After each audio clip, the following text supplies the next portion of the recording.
Bryce Young officially listed as doubtful to play on Sunday versus Buffalo. Can he make the start? And can the Panthers pull off their biggest win in years? We'll talk about it right here on Locked On Panthers.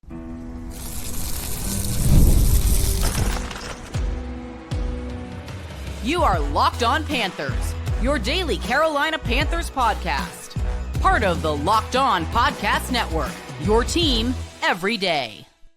Welcome into another edition of the Locked On Panthers podcast, a part of the Locked On Podcast Network. I'm your host, as always, Julian Council, talking Carolina Panthers with you every Monday, Tuesday, Wednesday, Thursday, and yes, of course, Friday, your team every day. That's our motto here on the Locked On Podcast Network. Thanks for watching the show right here on YouTube and listening wherever you listen to your favorite podcast. This episode of Locked On Panthers is brought to you by Mazda. Like our players, Mazda sweats every detail because when you make every move count, pulling off the unexpected is only the beginning. Stay tuned later for highlights in this week's Moving the Game Forward. Mazda, move and be moved. We are almost there. 2 days away from what is the biggest home game in recent memory for the Carolina Panthers as they welcome in the 4-2 Buffalo Bills in a game that I truly, honestly believe the Panthers can win. And I actually feel really good about their chances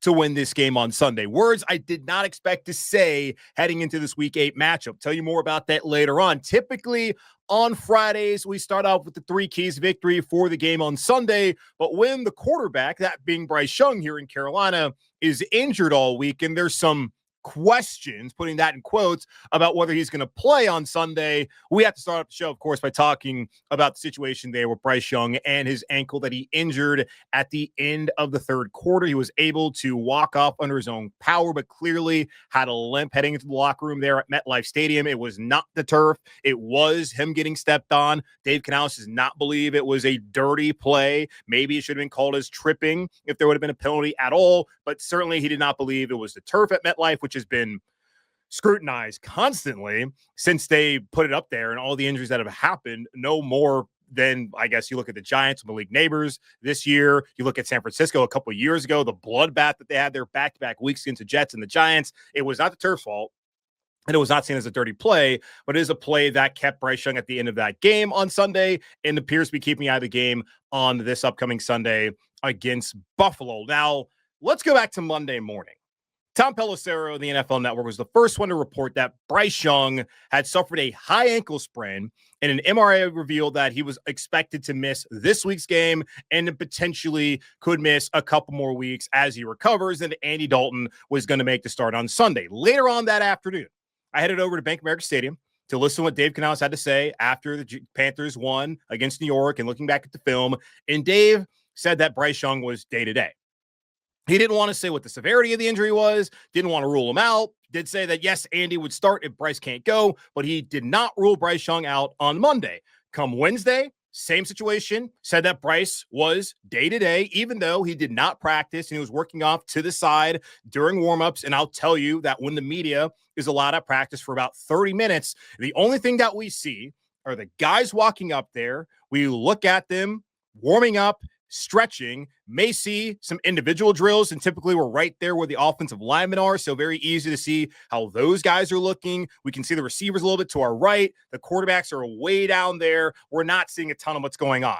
During training camp, we see everything, even though the sight lines aren't great. But during the week of the regular season games, we don't really see that much. So what we do see, though, is the guys who are dressed out and who are not and who are way off to the side at the end of the field. Those are the guys who are not going to play.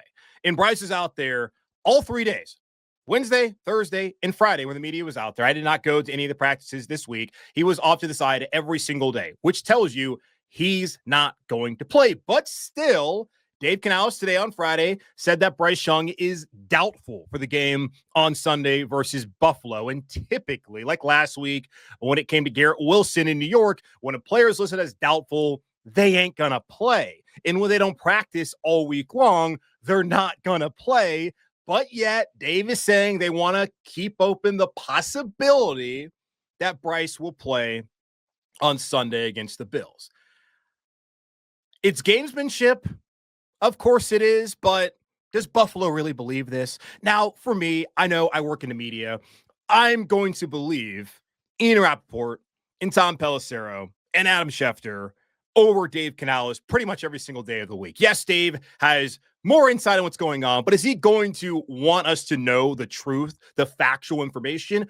No, because it does not benefit him and the Carolina Panthers for us and the Bills to know whether Bryce Young is going to play. And I'm curious how Sean McDermott went about it this week up in Buffalo. My guess is that they did spend some time believing Bryce was going to play, but they have to be wise enough to know that if Schefter and Rappaport and Pelissero are all reporting on Monday that week that Bryce is not going to play, then the injury report comes out on Wednesday that he did not practice, and on Thursday, same case, and then today, I'm pretty sure they were expecting and are expecting Andy Dalton be the starter on Sunday. That certainly is my expectation, and it's unfortunate that Bryce is not going to play in this game. If he does, awesome that Dave was right, that he was day-to-day, and all the reports on Monday, they were premature as Bryce would have been able to go out there and play on Sunday. That does not look like where things are headed. And Dave was even asked, I believe, by Joe Persino, the Athletic, on Friday about Bryce not practicing and if he could play in a game where he did not practice all week. Yes, he watched film and did everything that way off the field as far as preparation, but he was not out there working on the reps, working against scout team, and all the important things that you need to do leading up to a game on the field in order to be prepared against Buffalo. So he's not going to play. Yes, he's doubtful.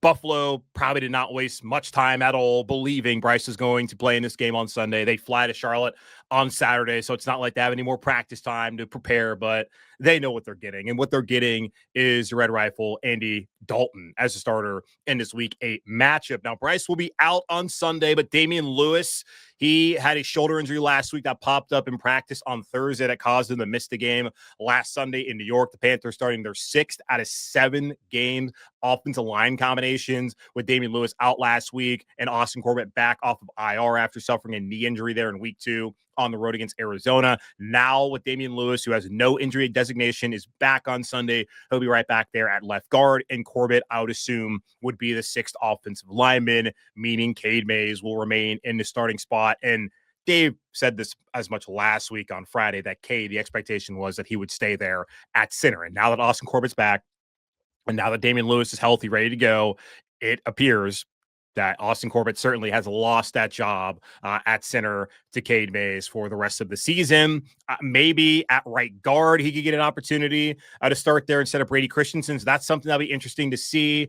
But right now, they could be starting their 7th out of 8 games as far as offensive line combinations, or it'll be their 6th in 8 games. We'll see how that plays out. I don't think I had seen anything about what the plan was there at right guard, whether it be Brady or it could be Austin. Now, Austin, as we know, a couple of years ago, his first year in Carolina, he came in and he played right guard every single snap. And then Brady was at left guard. And then the year after that, he had started at right guard again, but only played a couple of games before getting injured. So we'll see how that goes.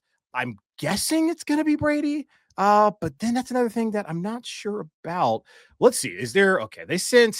Let's do this live and me stall because they did send out a depth chart earlier this week. I just go to Panthers.com. That'll be the easy thing for me to do. They had a depth chart this week, and let's see what the depth chart says. Depth chart says right guard is Brady Christensen. So, and then backup left guard is Austin Corbett. So yeah, Brady Christensen looks like he'll get the start again at right guard. Austin Corbett will be their 6th offensive lineman. So that's where things stand heading into the game on Sunday. Damien Lewis is back, which is great for the rushing attack against a terrible rushing defense in Buffalo. Bryce Young listed as doubtful, but he did not practice all week. And all the NFL insiders who are really never wrong about injury stuff said he was not going to play on Sunday. So that's my expectation and should be your expectation as well heading into this Week 8 matchup against the Buffalo Bills.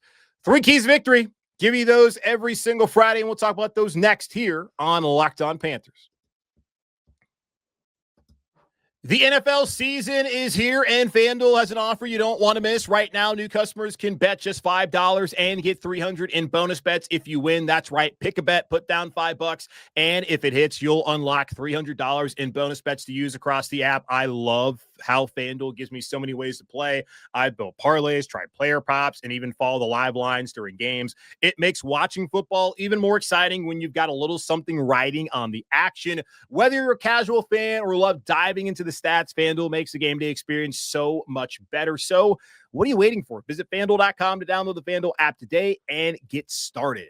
If you're a business owner, here's the truth. SaaS promised to make work easier, but now the average company is buried by hundreds of apps that slow down your teams and simply don't work together. That's not SaaS, that's SAD. Software as a disservice. That's why you need Rippling. Rippling is the unified platform for global HR, payroll, IT, and finance all in one place. They've helped millions of businesses replace a mess of disconnected tools with one system designed to give leaders clarity, speed, and control. By uniting your employees, teams, and departments in one system, Rippling removes the bottlenecks, busy work, and silos your software created. Whether you want to run your entire HR, IT, and finance operations as one, or just fill the gaps in your software stack, Rippling can do it all. And right now, you can get 6 months free when you go to rippling.com/LockedOnNFL. Learn more at rippling.com/LockedOnNFL. That's rippling.com/LockedOnNFL for 6 months free. Terms and conditions apply. Back here on Locked On Panthers, and let's get to it. Every single Friday throughout the regular season, I give you my 3 keys victory. Then on Tuesday, the following week, we review how the Panthers did with those keys last week. They did a great job, even though it was an ugly win, but there's nothing ugly, I guess, about a win because every win is beautiful, and a win is a win is a win, especially here in Carolina as the Panthers move to 4-3 following their 13-6 win against the New York Jets, and they have faced off now against the dregs of the AFC East, beating New York, beating Miami, losing, unfortunately, to New England, who clearly has so far been the class of the AFC East, and now they have, in my opinion, their biggest test to date against the Buffalo Bills inside Bank of America Stadium on Sunday. And we talked about yesterday with Joe Marino, who used to live in Buffalo. Now, he's been here since 95. I will never claim him. Yes, I'm being petty, but being truly from Charlotte, being born in Mecklenburg County, I'm just never going to claim anybody who isn't actually from here, especially if their parents are coming. If they're coming from North Carolina, like from Raleigh or wherever, I'll claim you as someone being, a Charlottean, not necessarily, but North Carolinian, yes. And Joe pays bills, all that. Yeah, I get it. It's petty. It's stupid. It's dumb. I don't care. I'm going to do me. I'm going to be petty and stupid and dumb and hokey and fake and all that. But there's going to be a lot of Bills fans. We know that. We've expected that. Now, my hope was once this game rolled around that the Panthers would be in a spot to where Panther fans could combat all the Bills fans in that stadium into where it would be a really cool atmosphere like I think we're going to have on Sunday. Now, there's still going to be like 75% Bills fans. That's my expectation, at least at the game on Sunday. But this is a game that Carolina can win. And these are the ways that they can do it on Sunday. Key number 1, run the damn ball. I told you yesterday, if you're here in Charlotte, go to the Park Road Shopping Center, go to Onward Reserve, and they have hats that say run the damn ball. Go buy one, wear it on Sunday, and let the Panthers know what they need to do to win this game. I understand that Bryce Young's not going to play. Yes, that matters. But what matters most in this game is Carolina winning up front on the offensive line and handing the ball off to Rico Dowdle and Chuba Hubbard many times on Sunday down the Bills' throat. That is the key to winning this game. The passing offense has not been good this season.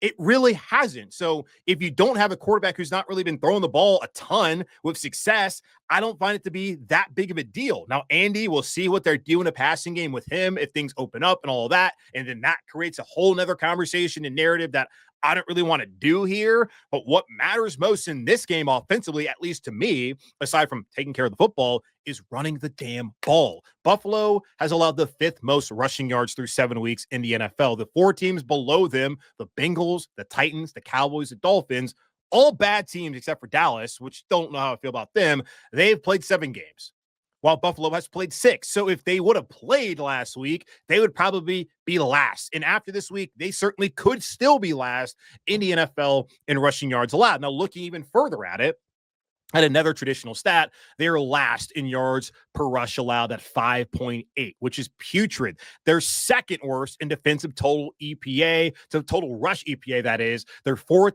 worst in defensive rushing success rate, and they are tied for the third most rushing touchdowns allowed. Those numbers all from True Media. The Panthers, meanwhile, are second in the NFL in rushing. They're eighth in yards per attempt. They're third in EPA per rush. They're second in total rush EPA. They're fifth in rushing success rate, and they're 10th in explosive rush percentage, which means runs over 12 plus yards. So the Panthers have been great running the ball, especially the 2 weeks where Rico Dowdle was in there. Last week, they still had success, not the same amount that they had against Dallas and against Miami with Rico as a primary back. And I think a lot of that was just the Jets really selling out to stop the run. Steve Wilkes' revenge game as a coordinator, trying to have the best scheme you could have possible against New York, against Carolina. And I do think like Damien Lewis not playing that game when he had been really key with the pulls that they had done to the right side, with him going from the left to the right. I thought that he was key in the run game against Miami and against Dallas as well. So can't forget that factor.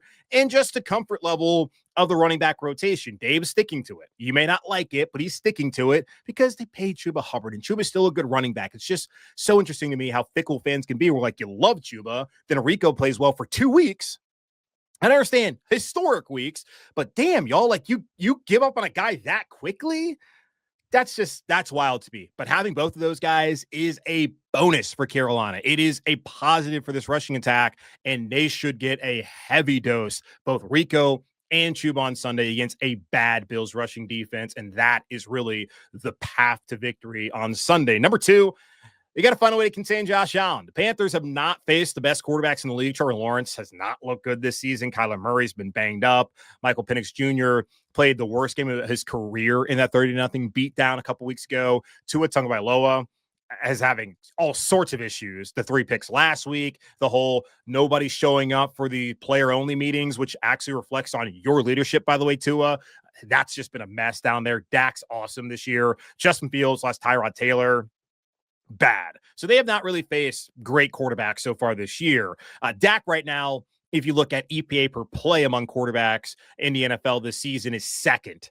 And the rest of the guys they faced off against are 19th, 20th, 23rd, 24th, and 30th. That's out of 33 qualifying quarterbacks. Josh Allen ranks 5th in EPA per play. He's the top 5 guy. He is the MVP favorite when you look over at FanDuel. He is an alien, as Tony Romo always salivates over him every single time there's a damn game on CBS, which makes it borderline unwatchable when the Bills are on CBS with Jim and with Tony, because Tony just, you got to relax, buddy. But Josh is awesome. He's a really good player. And you look even deeper at some of the rankings, these numbers from True Media. He's 6th in EPA per dropback. He's 2nd in explosive play percentage. He's 8th in explosive pass play percentage. He's 1st in offensive scramble EPA, which means you got to keep him in the pocket.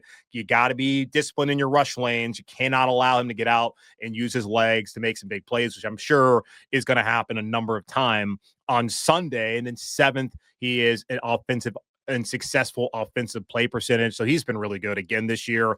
I don't think he's been the MVP. I think that's been Baker or Daniel Jones. We're going to look at a quarterback having to be the MVP, which that's basically what the award is. Who's the best quarterback of the year? The way Mahomes has played recently. But I'm not trying to slight Josh. The dude's awesome, really good player, and going to be somebody Carolina has to contain. They won't stop him, but can you contain him? I know the old adage, the cliche there. Can they do it on Sunday to win this game? The number 3, you got to force turnovers. Buffalo is not taking care of the ball, which last year, this is something they did really well between their bye week. And this is from Bill Barnwell of ESPN.com. He put this in his column on Monday. Between their bye week in November last year and the win over the Dolphins earlier this year, the Bills played 12 games, including playoffs. Their offense turned the ball over exactly 1 time. That has never happened before. Nobody else in league history had a stretch of 12 games with fewer than 4 turnovers on offense. And the team that pulled it off was last year's Eagles, who went on obviously to win a Super Bowl. Over the past 3 games, Buffalo has turned the ball over 6 times. Now, Josh Allen early in his career had a bunch of YOLO balls that were interceptions. You watch some of the big games, even the playoffs, where he's just making mistakes and trying to do too much. He's almost turned the ball over a lot in those games, but that has been a narrative that's kind of been brushed away the last couple of years, especially going back to last year, the way they took care of the football. But earlier this season, not necessarily all on Josh, obviously, it's a team effort with all the turnovers. That has kind of crept up. So if that continues, that can give Carolina a chance to win. Now, the Panthers only have 7 takeaways this season on defense. They are only ranked 24th in the havoc rate. That is interceptions, that's forced fumbles, that's tackles for loss, sacks, all of that, negative plays. They have not forced a ton of negative plays this season. If they can force them on Sunday and get Buffalo behind the chains and also find a way to heat up Josh Allen, and that can force some turnovers, and that will give them a chance to win this game. So force turnovers, contain Josh Allen, and run the damn ball. That are the 3 keys to victory, or those are the 3 keys to victory on Sunday for the Carolina Panthers. Got a final word, and it's the Panthers can win this game. We'll talk about that here in just a moment on Locked on Panthers. This episode is brought to you by Mazda's moving the game forward. For those who believe it's not just about playing the game, it's about redefining it. There are moments that do more than put points on the board. They move crowds, move culture, and keep moving the game forward. This week's moment that moved the game forward is J.C. Horn's 2 interceptions. Now, we talk about moments that do more than put points on the board. Well, JC's moments took points off the board, in particular his first one-handed interception in the end zone against the Jets. The play before, if Tyrod Taylor just would have had a good throw to Allen Lazard, that's a touchdown, and that is a result that is going to be in doubt for Carolina on Sunday against the Jets. Instead, JC on the next play gets the interception. Later on, as the offense is sputtering, not trying to end the game, JC makes another excellent interception. He was great, and your best players have to be your best players, and J.C. Horn certainly was that last Sunday against the Jets. When you follow what moves you, the unexpected is only the beginning, and just like there's more to every highlight, there's more to a Mazda vehicle. Mazda, move and be moved. The Panthers can win this game on Sunday. Those are words I did not expect to utter heading into this matchup when the season began, and hell, when the schedule came out last January. I was not anticipating feeling the way I feel about this team heading into this game. And y'all know me by this point. The folks who have been around since I've been starting doing this back in March 2021, to the folks who've been listening for maybe the last year, last couple of months, you know me by now. I'm just not going to BS you and tell you things I do not believe, which a lot of times y'all might hate me for that because I'm not going to sit here and lie to you and tell you what you want to hear. But as far as this game goes, I truly believe the Panthers can win this game. And I feel good about it. Is it my hatred of the Buffalo Bills and of all the people from Buffalo who've moved down to my beautiful city and just painted it in buffalo sauce and blue cheese and carrots and celery? Maybe it's that. Maybe it is. Maybe it's just something more deep down internal. But I really, when I look at it, think that Carolina can win this game because of what they've done on the ground so far this season. And I know there's a lot of concern about Chuba Hubbard coming in there and that messing with the momentum that Rico Dowdle has had as a lead back for those 2 weeks. I don't think that is seriously a problem. I really don't. I do think that they're going to have success against Buffalo on the ground on Sunday, and I don't think it really matters that Bryce Young's not going to play. I think that Andy potentially could come in and open up some things offensively, and maybe that just gives Bryce a 1 week reset. I'm not saying he's been playing bad, but he's not been playing great so far this season. We went over this a little bit at the end of the Weekly Wednesday mailbag earlier this week. Some of the numbers offensively from Bryce haven't been that great so far this season. Still think there's way too much time left in the year to kind of bury him and talk about a new quarterback. I'm not saying that at all, but it's a possibility that with Dalton out there, that maybe we see more downfield throws. So maybe we see a different offensive game plan. And both Bryce and Andy in the locker room on Thursday both talked about how the offense doesn't really change depending upon what quarterback's in there. I do think the play calls will change a little bit because I just think that the trust that Dave Canales has in Andy Dalton, the guy that he continuously said last year was their starter and they were not focused on Bryce, I still think he has a little bit more confidence in Andy than he has in Bryce, just based off of what we've seen in the past and some of the things we've seen so far this season. And certainly the interceptions, the fumbles, the turnovers as a whole that we saw earlier in the year, maybe has to do something with why we haven't seen some of the downfield shots, which we really haven't seen, period. Whether it's been Frank Reich, Thomas Brown, Dave Canales calling the plays for Bryce Young. Haven't seen a ton of those. Maybe we see more of those on Sunday. We'll see. But I just think that offensively, they match up really well against the Bills because what they do is run the ball. And hell, Dave talked about being smart run the football when he first got here. It's time to live by that. Do that on Sunday, and you can absolutely win this football game. Defensively, we'll find out just how good this defense is. There are numbers that are saying they are a top 10 defense. I don't know if I believe that because again, the best quarterback they played is Dak Prescott, and they had a whale of a time trying to stop the pass when they only really had one receiver that could truly hurt you, and that was George Pickens, and he had a career day. Now on Sunday, I like Keon Coleman. That's the guy I wanted to have here over Excel. He's been a fine player, but nothing really scares me offensively for what Buffalo has at receiver. Khalil Shakir is a good player and all of that, but man, that offense goes as Josh Allen goes, and that is the case. Here in Carolina, the offense really goes the way of the running backs and the running game as a whole. Buffalo, it's all Josh. And if you can contain him, and if you can, at least one side of the field, JC, take away one of his receivers, like that gives you a really good chance of winning this football game. But you got to be able to stop the run. They've done a great job. Only allowed 81 yards last week against the Jets. Then it was 2 weeks combined of 50 yards, 19 to Miami, 31 to Dallas. They did a great job against those teams. This is the best rushing attack that they have seen. It may be the best rushing attack in the NFL outside of Indianapolis, because Jonathan Taylor and the Colts are having a great season so far with the way they've run the ball. So whether it's Indy, Carolina, Buffalo, like those are top 3 teams right now when it comes to rushing. And the Bills with James Cook, with Josh Allen, that poses a threat that Carolina hasn't really seen this season. Yes, Atlanta, obviously, with Tyler Algier and also, of course, Bijan Robinson. Carolina was able to contain those guys. They can run the ball. That's really a 2-back tandem that they've had to face off against. They have not faced off against a quarterback.